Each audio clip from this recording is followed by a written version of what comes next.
est-ce que quelqu'un aurait l'adresse du service de recrutement de chez Microsoft? Bah oui. Pourquoi? Parce que je voudrais envoyer un CV au plus vite. Oh bah écoute, ils sont tellement mauvais que je me dis qu'il n'y a pas de souci, ils peuvent m'engager. Alors je n'ai aucun niveau de programmation, je ne sais rien faire, mais je pourrais pas faire pire qu'eux. Donc je pense qu'ils peuvent m'engager. Ils craignent rien avec moi, vu qu'ils ont déjà fait toutes les conneries possibles et imaginables. Allez, c'est parti.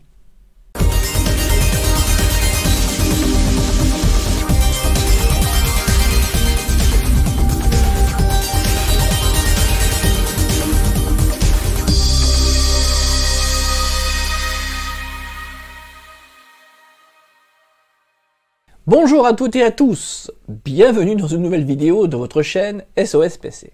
Oui, je me marre dès le départ parce que je me pose une question, que se passe-t-il chez Microsoft? C'est pas possible, parce que accumuler autant d'erreurs de communication en si peu de temps, là, ils ont battu tous les records. Ben oui, le but du jeu, quand vous communiquez sur quelque chose de nouveau, de soi-disant révolutionnaire, ben, le but du jeu c'est de donner envie. Bon, ben là je sais pas vous, mais moi ça me donne pas envie. Windows 11 me donne pas envie. Alors oui, on a eu droit à la grande messe de Microsoft jeudi dernier à 17h française. Je l'ai suivi, enfin je l'ai suivi. J'ai essayé de la suivre parce que ça a duré 45 minutes, mais c'était buggé, image qui frise et tout.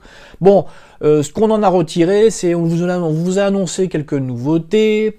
On vous a dit que Windows 11 serait merveilleux, révolutionnaire. Bon, ils ont annoncé des trucs qu'ils avaient déjà annoncé pour Windows 10 qu'on n'a jamais eu, entre parenthèses.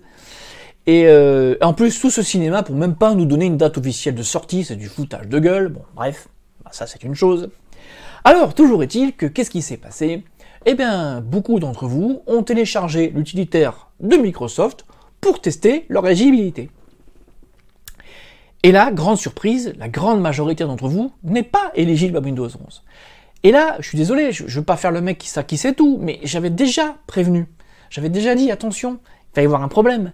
Parce que autant qu'on demande un PC en 64 bits, qu'on demande un BIOS UEFI, rien de plus normal. Qu'on demande un minimum de mémoire vive, rien de plus normal. Bon, mais qu'on demande une puce de cryptage TPM 2.0 qui équipe nativement très peu d'ordinateurs, ou des ordinateurs assez chers, ou des cartes mères assez coûteuses. Entre parenthèses, certains peuvent rajouter un module TPM2 à leur carte mère, s'ils ont une carte mère pas trop mauvaise. Mais enfin bon, j'avais dit attention, de fait, il y aura très peu de gens éligibles. Et c'est ce qui s'est passé. Vous avez été en masse à vérifier votre éligibilité, et vous avez été en masse à être envoyé bouler. Voilà. Alors, juste pour l'anecdote, Microsoft a annoncé que son utilitaire était buggé, qu'ils allaient sortir une nouvelle version.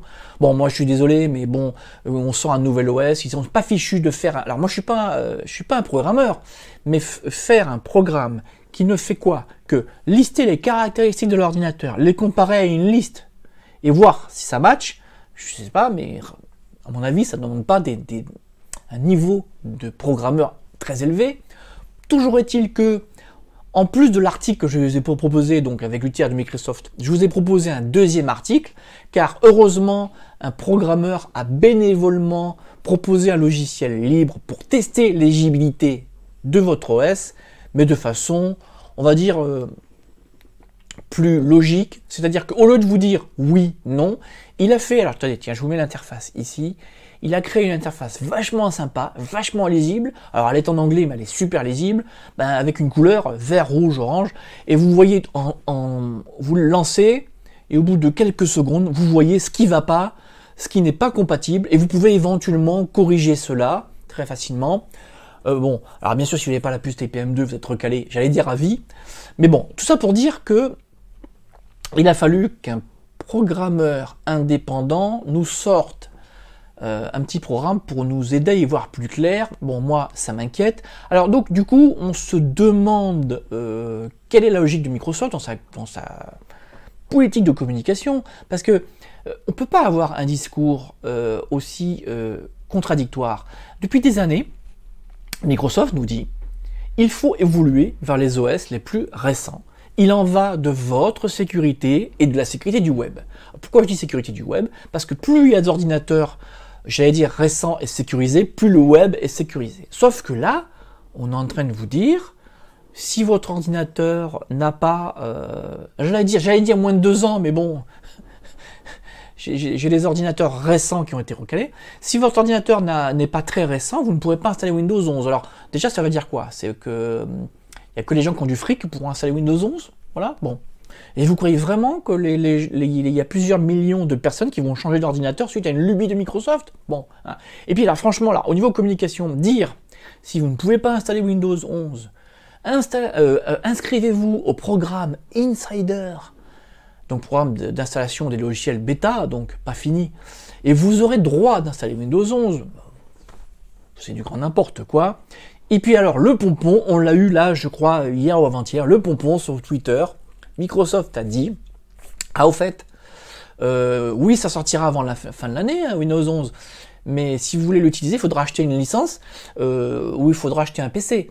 Parce que si vous avez Windows 10, ou Windows 8 ou Windows 7, bah, vous pourrez migrer, mais en 2022. Voilà, donc je sais pas, moi là c'est plus tirer une balle dans le pied, là c'est tirer une balle dans la tête. Voilà, donc personnellement, je n'arrive pas à comprendre quelle est la logique de Microsoft. Moi je reste perplexe, tous mes ordinateurs à la maison sont recalés, j'ai un ordinateur de décembre 2020 recalé, j'ai un Acer pas très vieux qui cochait toutes les cases, mais dont le processeur i5 4 coeurs n'est pas compatible. Bref, en résumé, Microsoft communique n'importe comment, on ne sait pas où ils veulent en venir, mais en parallèle sur le web fleurissent plein d'ISO. Je vous ai proposé des ISO compatibles qui permettent d'installer Windows 11 sur n'importe quel PC. Alors voilà, juste pour info, j'ai installé Windows 11 sur un PC qui a 13 ans, qui en peut plus, qui n'a pas de BIOS UEFI, qui a 2 Go de RAM seulement, et il tourne très bien. Voilà, ce sera la conclusion de cette vidéo. Pourquoi mettre des niveaux d'éligibilité aussi hauts? À part dégoûter les utilisateurs, je ne vois pas, je n'arrive pas à comprendre où veut en venir Microsoft. Bah, peut-être que dans les prochaines semaines, on en apprendra plus.